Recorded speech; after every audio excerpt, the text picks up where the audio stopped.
Ang Iran ngayon parang nasa gitna na ng pinakamalaking plot twist sa isang pelikula. Isipin mo itong maigi, isang bansa na may populasyon na 92 million. Matagal na silang tahimik, matagal na silang natatakot magsalita. Pero dumating ang isang araw, may kumislap na maliit na spark. At ang spark na yon ay naging apoy na hindi na mapipigilan pa. Hindi na ito simpleng rally, hindi na ito sigaw lang sa kalsada. Ang buong bansa sabay-sabay nang gumalaw. Sa 31 provinces, mahigit 70 cities ang sumabog sa galit.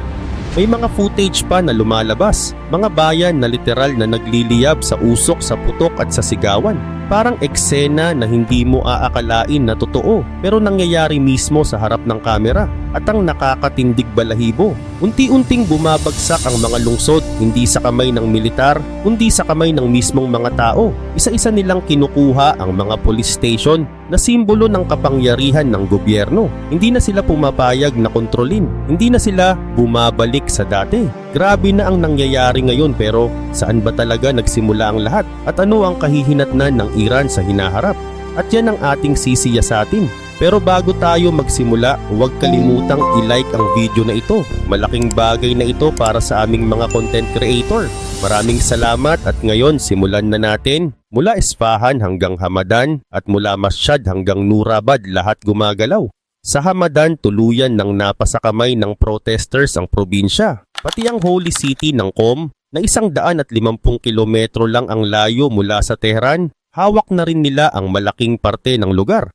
Dati, ang IRGC o Islamic Revolutionary Guard Corps at ang Basij Militias ay kinakatakutan ng lahat. Iron Fist ito noon. Walang sinusuway noon pero ngayon, may mga ulat na pati ilan sa security forces kumakalas na at sumasama sa masa. Parang domino effect. Kapag nagsimula ang isa, susunod na ang lahat. Sa Shiraz at Nurabad naman, hindi mo makikita ang karaniwang eksena ng protesta. Ang mga tao, hawak ang bato, harap-harapang nilalabanan ang armored vehicles. Wala silang baril, pero nananalo sila dahil sa numerical superiority. Sobrang dami nila at sobrang taas ng galit. Ang OSINT images mula sa Mahabad at Shiraz ang nagpapatunay nito. Hindi na kaya ng gobyerno kontrolin ang sitwasyon. Logistics lines, putol, communication networks, bagsak. Walang malinaw na command, walang malinaw na direksyon. At sa himpapawid, may mas malaki pang nangyayari. Habang nanginginig ang lupa, nanginginig din ang plano ng mga leader sa likod ng rehimen. May binuksang plan B para kay Khamenei at sa kanyang inner circle. May dalawa na lang silang pagpipilian. Ang maghintay at harapin ang galit ng masa o tumakas papuntang Moscow. Oo, Moscow. At dito pumapasok ang isa pang malaking player sa kwento, ang Russia. Tulad ng ginawa nila kay Assad, si Putin, ayon sa mga analyst, handa nang kolektahin ang isa na namang dictator. Ayon sa OSINT observers, Iran is collapsing faster than expected. This is not a protest, this is a revolution.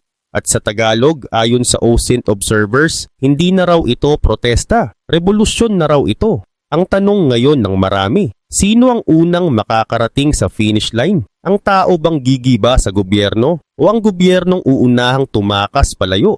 Pero ang isang bagay, malinaw na, nabasag na ang pader ng takot at kapag nabasag iyon, wala nang balikan. Ang pinaka-pinagkakatiwalaan nilang Special Operations Team, ang NOP o mga unit na inaasahang magbabalik ng kontrol within minutes, hindi na nila nababawi ang mga strategic points kahit ilang araw na. Ang misyon na dati nilang kayang tapusin ng mabilis, ngayon umaabot ng araw.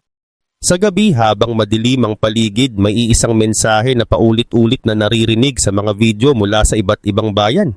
Ayon sa protesters, huwag kayong matakot, sama-sama tayo. At ayon sa protesters, yun na raw ang boses ng lakas nila sa dilim. Sa Lorestan Province, mas tumindi pa ang eksena. Hindi na sigaw lang, aksyon na. Pinalayas mismo ng mga tao ang Basij paramilitary forces palabas ng kanilang lugar. May mga sundalo pang nagtanggal ng uniform at tumakbo palayo. Eksaktong larawan ng sandaling nawasak ang mito na hindi sila natitinag. Doon nagsimula ang tunay na breaking point ng rehimen. Nang ang security forces mismo ang tumangging sumunod sa command chain at hindi na nakinig sa utos mula sa taas. At habang umaapoy ang lupa, umaapoy din ang takot sa langit. Sa nakalipas na 48 hours, hindi na ordinaryo ang galaw ng air traffic sa Tehran. Hindi ito typical na diplomatic flights o commercial routes. Sunod-sunod na lumapag ang Il-76 heavy transport planes na pag-aari ng Russian at Belarusian Air Forces. OSINT flight trackers ang unang nakapansin ng pattern. Ayon sa OSINT analysts, these landings are not normal. This looks like emergency logistics or evacuation. At ayon sa OSINT analysts, senyales daw ito ng sindak at planong hindi na maitatago. 5 heavy cargo planes sa loob lang ng 48 hours, hindi biro yun. Para itong huling hakbang ng isang alyansa na pilit naguunahan magsalba sa isa't isa. Pero ano nga ba ang laman ng mga eroplanong to? May dalawang senaryo na umiikot sa intelligence circles at parehong hindi maganda para sa gobyerno. Senaryo number 1, posible raw na may kargang crowd control ammo, kagamitan at armas na gawa sa Russia at China para suportahan ang security units na humihina na at hindi na rin mapagkakatiwalaan. Ibig sabihin, pati bala para patahimikin ang sarili nilang kababayan, hinihingi na nila sa ibang bansa. Senaryo number 2, mas madilim. Baka hindi na bala ang inaangkat, baka wealth na ang inilalabas. Si Khamenei, 86 years old, may nakahanda raw na exit strategy sakaling bumagsak ang kontrol sa Tehran. Kasama sa planong yon ang pag-evacuate sa bansa kasama ang 20 ng kanyang pinakamalapit na aides, pamilya at mga malalapit na tao. At ang destinasyon, Moscow din. Ayon sa leaked intelligence reports, Khamenei will trigger emergency evacuation if security units fail or defect. At ayon sa leaked intelligence reports, hindi na raw ito haka-haka. Plano na talagang nakahanda. Ang wealth network niya na tinatawag na SETAD, tinatayang may halagang lampas 95 billion US dollars. Kaya maraming analysts ang nagdududa. Baka ang mga cargo plane na lumalapag ngayon hindi lang sumusuporta, baka tumutulong ng ilabas ang yaman ng Iran palayo sa taong bayan. Kung ganun man, malinaw ang mensahe ng logistics trail. Hindi ito invasion. Hindi ito external rescue mission. Ito ay internal collapse, natural, tuloy-tuloy at hindi na mapipigilan. At sa bawat lungsod na kumakawala at bawat sundalong tumatalikod, isang bagay ang nagiging mas malinaw. Ang gobyerno hindi na nakikipaglaban para manalo. Nakikipaglaban na lang sila para makaalis. For years, ang security forces ng Iran, lalo na ang Revolutionary Guards o IRGC, kasama ang mga besieged militias, kilala bilang Iron Fist ng rehimen. Kapag may utos, mabilis kumilos. Kapag may pinatatahimik, walang palya. Pero ngayon, iba ang script. May mga intelligence reports na lumabas at ayon sa Western analysts, kitang-kita raw ang pagguho sa loob mismo ng puwersa ng gobyerno. Hindi lang ito small cracks, malaking bitak. May disintegration, insubordination at pagtalikod ng ilan sa kanilang commanders. May mga sundalo ring nag-desert at ayon sa leaked intelligence, hindi na raw sumusunod sa command chain kahit ang mga pinagkakatiwalaang leader nila. At kapag dumating ang sandaling makita ni Khamenei, 86 years old, na pati sariling commanders niya hindi na nakikinig, ididiin niya ang red button ng escape plan. Hindi na ito lihim na bulong sa intelligence circles kundi planong nakahanda ng buhayin any minute now. Pero may isang linya na talagang tumago sa dibdib ng buong bansa. Si Crown Prince Reza Pahlavi na nasa exile, nagpadala ng mensahe na parang palaso diretso sa core ng IRGC at militia identity. Ayon kay Reza Pahlavi, hindi kayo tagapagtanggol ng rehimen. Kayo ang bantay ng 2,600 taong kasaysayan ng Persya. Huwag niyong itutok ang armas sa sarili niyong kababayan. At ayon kay Reza Pahlavi, yun daw ang paalala niya sa kanila, hindi raw sila pawn sa politika, kundi shield ng kultura at heritage ng Iran. Ang mensaheng yon tumagos kahit sa pinakamatigas na ideological armor. Doon nagsimulang mapunit ang linya ng loyalty. May nabuo raw na inner conflict sa security units. Piliin ba nila ang national identity o ang blind theocratic obedience? Habang nagbubuga ng galit ang kalsada, nagbubuga rin ng sindak ang palasyo. Si Khamenei hindi na lang kinakabahan sa masa, kinakabahan na rin sa sarili niyang anino. Parang apoy na hindi mo alam kung saan susulpot, pero ang pinakamasakit, sa loob mismo ng bakuran niya. At hindi lang politika ang nababali, pati psychology ng leader basag na rin. Nung kasagsagan ng sagupan nila sa Israel, umatras siya sa bunker. Hindi dahil sa strategy, kundi dahil sa survival obsession. Para siyang leader na hindi na nag-iisip paano manalo, kundi paano mabuhay lang. Ayon sa Western intelligence analysis, Khamenei is psychologically broken. He is no longer in command of events. At ayon sa Western Intelligence Analysis, mahina na raw siya mentally at physically at nawawala na raw ang hawak niya sa sitwasyon. Kaya ang tinatawag nilang Plan B noon, Plan Z na ngayon.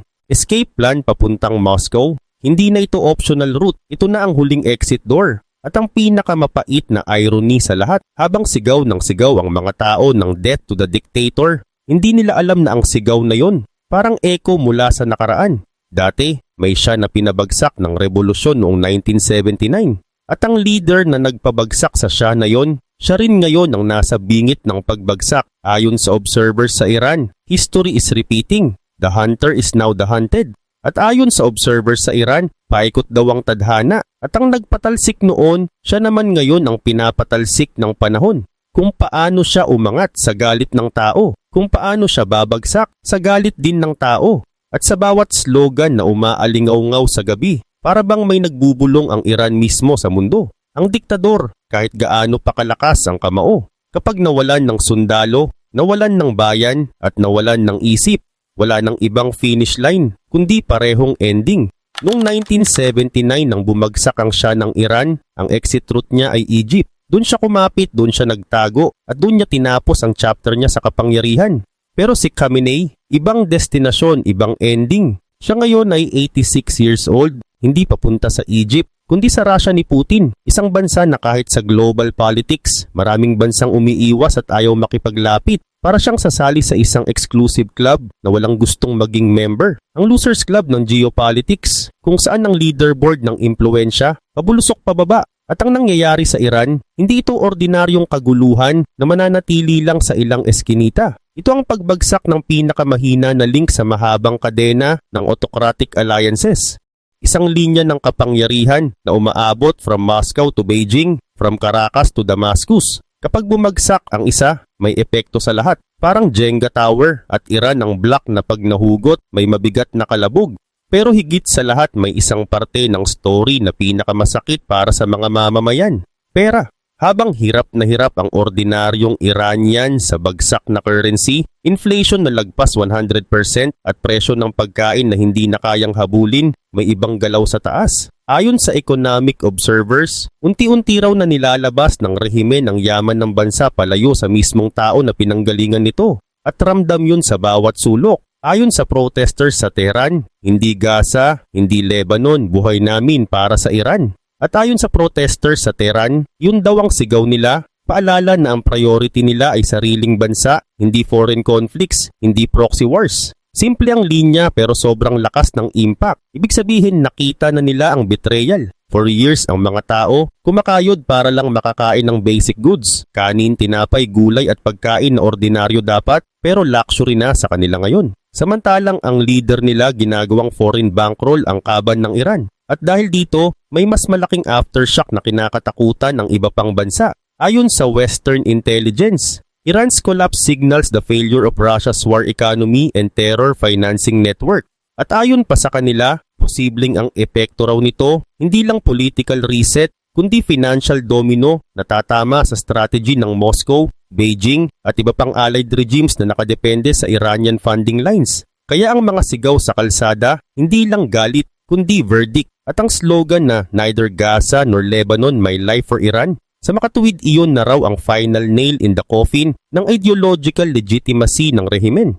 Wala nang takot, wala nang ilusyon, at wala na ring pondo. Ang revolusyon nila hindi lang laban sa baril at armored trucks. Ito ang laban sa daloy ng pera, ang mismong ugat ng galit. At kapag pera ang usapan at nawalan na ng kontrol ang leader, hindi na ito protest. Ito na ang ending ng isang era.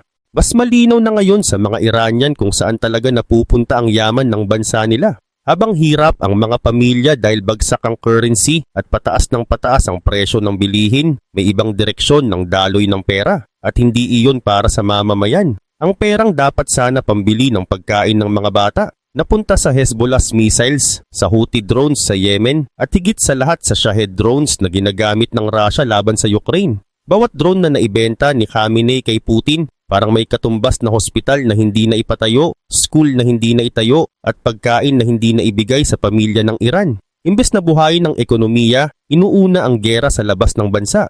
Kaya ngayon ang mga tao mismo ang nasa kalsada, hindi na para lang magprotesta, kundi para singilin ng gobyerno sa ninakaw na kaban ng bayan. At hindi lang militar ang humihina, pati isip at composure ng leader basag na rin. Si Khamenei, 86 years old, umatras sa bunker nung may conflict sa Israel.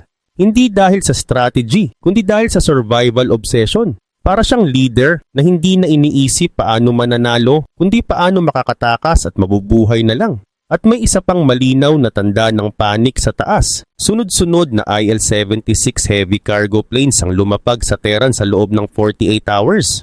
Hindi ito normal na galaw. Para itong huling hakbang ng alyansang pilit nagsasalba sa isa't isa habang bumabagsak ang isang rehimen.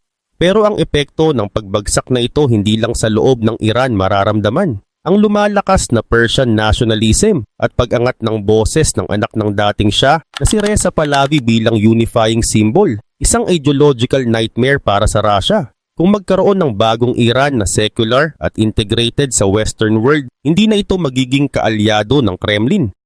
Magiging natural na rival na ito, isang Iran na malaya sa sanctions at kayang maging alternative sa global energy market. Kayang tanggalin ang hawak ni Putin sa oil at gas leverage. Kaya ang pagtakbo ni Khamenei patungong Moscow, hindi lang ito basta pagpalit ng tao sa posisyon. Ito ang simula ng strategic void sa southern flank ng Russia. Habang si Putin ay nalulubog sa Ukraine conflict, may posibilidad pa siyang maging magkapitbahay sa isang pro-Western na Iran. At ang pinakamapait na irony, noong 1979, pinabagsak ng revolusyon ng Shah. At ngayon ang leader na nagpabagsak noon, siya naman ang pinapatalsik ng panahon at galit ng sarili niyang mamamayan. Ang matagal na narrative ng multipolar world na kontra-Western influence, parang fairy tale na ngayon binubura ng panawagan ng mga Iranian para sa freedom. Hindi ito simpleng kaguluhan, hindi ito small protest sa likod kalsada. Ito ang pagbagsak ng isang narrative, pagguho ng isang alyansa at pagtatapos ng isang era. At higit sa lahat,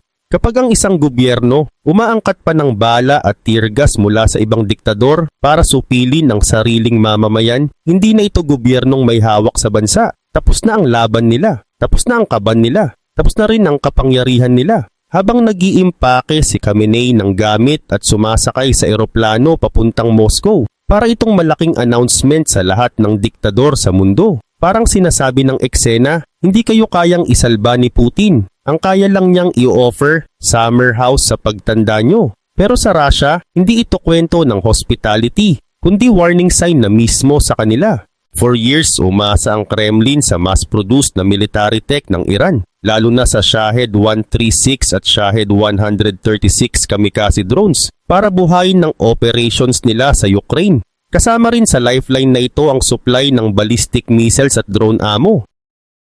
Ang support na ito ang bumuo sa backbone ng Russian operational strength sa frontline. Pero ngayon nabibitak na ang backbone na yun. Kapag tuluyang bumagsak ang rehimen ni Khamenei, mawawala rin ang supply line na nagpapahinga sa giyera ng Russia. At kung may bagong Iranian administration man, constitutional man o democratic, ang pinakauna nilang gagawin, itigil ang military trade na ito na hindi naman para sa kapakanan ng Iran. At kahit hawak ng Russia ang weapon blueprints at drone production plans, hindi ito assurance. Dahil kung magbago ang gobyerno sa Iran, may possibility na bawiin nila ang control, pati factory rights at pati assets sa kahit anong paraan. Kapag nangyari yun, malaking dagok yun kay Putin sa frontline. Nauubos ang bala. Nasasakal ang production dahil sa sanctions at hindi na kaya ng Russia mag-strike deep into Ukraine kung wala ang tuloy-tuloy na supply galing Iran. Wala na ring air superiority narrative kapag tumahimik ang drones at shads sa langit. Kapag nawala ang Iranian support chain, mawawala rin ang capability ng Russia sa deep-range attacks. Pero ang impact, hindi lang military. Dati, Moscow ang simbolo ng superpower. Ngayon parang museum na ng mga diktador. Nandoon si Assad nang bumagsak ang Damascus. Nandoon si Yanukovych matapos siyang mapatalsik. At ngayon si Khamenei, leader na mismong nag-utos na barilin ng sariling kababayan. Doon na rin kumakapit. Kaya ang imahe ng Moscow sa global stage, hindi na sentro ng lakas, kundi refuge na lang ng mga leader na nawalan ng bansa at suporta. At sa international arena, ganito na ang dating ng Russia. Hindi siya rescuer, hindi rin siya savior. Taguan na lang siya ng mga fugitives at autocrats na pa-exit na sa history. At kapag ang isang bansa Naging safe house na lang ng mga leader na ayaw na ng sariling mamamayan. Yun ang pinakamalinaw na senyales na gumuho na ang power balance narrative nila. Hindi lang ito pagbagsak ng gobyerno sa Iran. Ito ang pagbagsak ng ilusyon ng mga alyansa na nakaangkla sa takot, bala at pera mula Tehran hanggang Moscow. Habang pinapangarap ni Putin na baguhin ang world order, siya ngayon mismo ang nagiging caretaker ng pinakamalaking koleksyon ng mga leader na failed at napalayas ng sarili nilang bansa. China meanwhile, ibang laro ang nilalaro. Beijing wants stability, trade routes, energy security, business. Ayaw nila ng chaos. Ayaw nila ng mga leader na tumatakbo at naghahanap ng taguan. Kaya nang bumagsak ang Iran at walang nagawa si Putin para pigilan ito, parang may mental note na na-update sa isip ni Xi Jinping. Ayon sa geopolitical observers, China does not bet on a losing horse. At ayon sa geopolitical observers, hindi raw nag-i-invest ang China sa alyansang walang siguradong panalo. Kailangan ng China ang Iran para sa energy supply at security sa Middle East. Pero dahil ang Iran na under protection daw ng Russia, sobrang bilis bumagsak, napipilitan ngayon ang Beijing mag-rethink ng buong strategy nila sa rehiyon.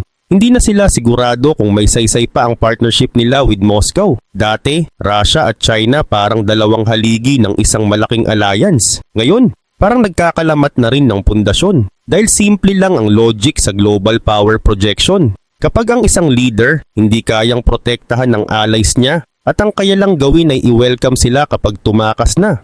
Hindi iyon lakas, hindi iyon influence, hindi rin iyon dominance. Yun ay exit door. Si Khamenei sumakay sa eroplano papuntang Moscow with around 20 aides, pamilya at inner circle. At ang mensahe, hindi ito kwento ng pagsalba. Ito ang kwento ng strategic death sentence para sa Kremlin narrative. Kasi kapag tuluyang bumagsak ang Iran, mawawala rin ng cheap military tech supply ng Russia, access sa Iranian airspace, influence nila sa Middle East at pati bases nila sa Syria na ngayon ay nasa jeopardy na rin.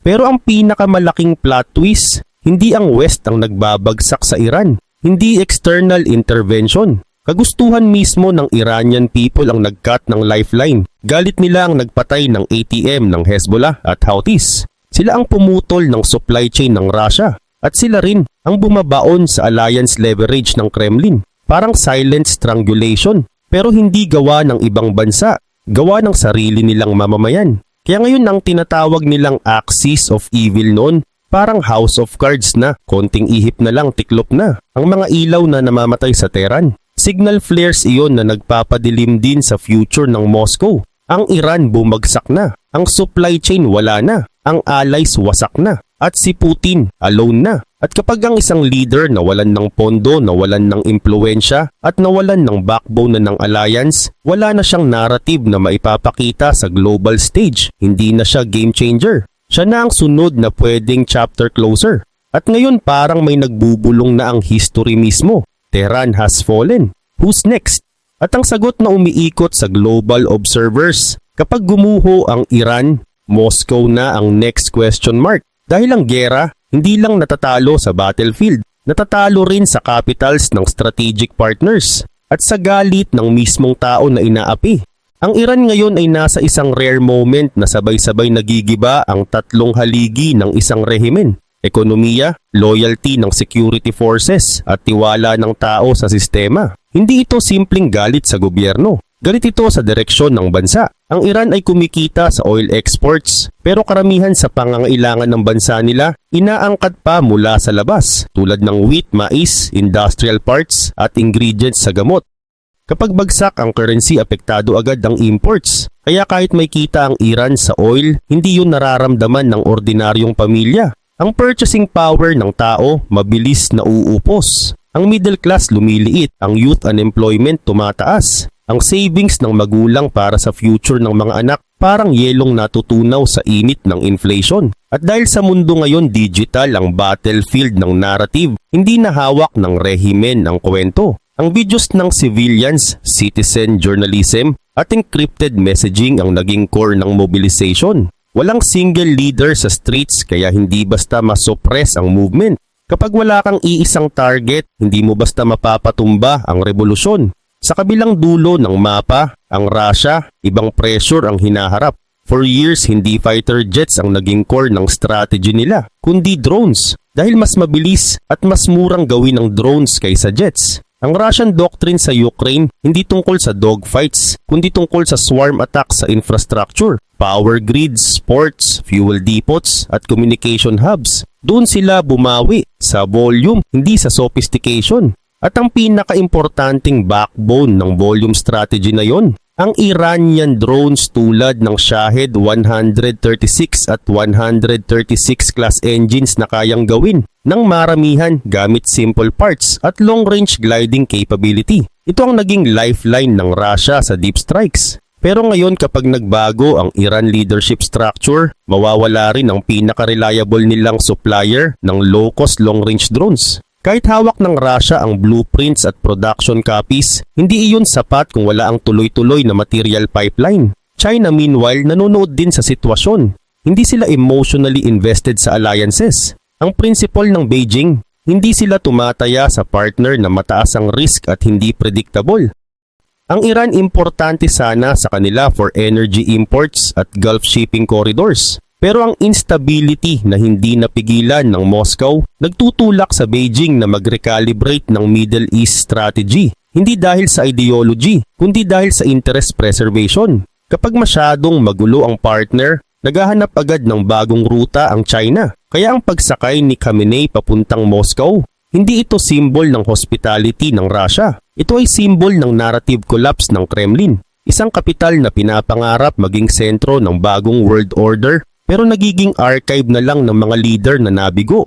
At ang strategic depth ng Russia sa southern flank, nagiging limited na lang sa welcoming refugees, hindi projecting influence. Syria bases nila, Caspian air corridors, at energy leverage narratives, lahat ngayon walang siguradong future. At ang pinakamalupit na twist sa story, hindi ang West ang nag-strangle sa Iranian regime, hindi external invasion ang nagpuwersa ng ending. Kagustuhan mismo ng Iranian people ang pumutol ng lifeline, pera, loyalty at narrative legitimacy. Kapag ang isang leader hindi na kayang pakainin ng sarili niyang bayan at ang kaya na lang gawin ng kaalyado niya ay salubungin siya kapag tumakas na. Hindi yun alliance ng lakas. Alliance iyon ng mga papalapit sa huling chapter ng kasaysayan.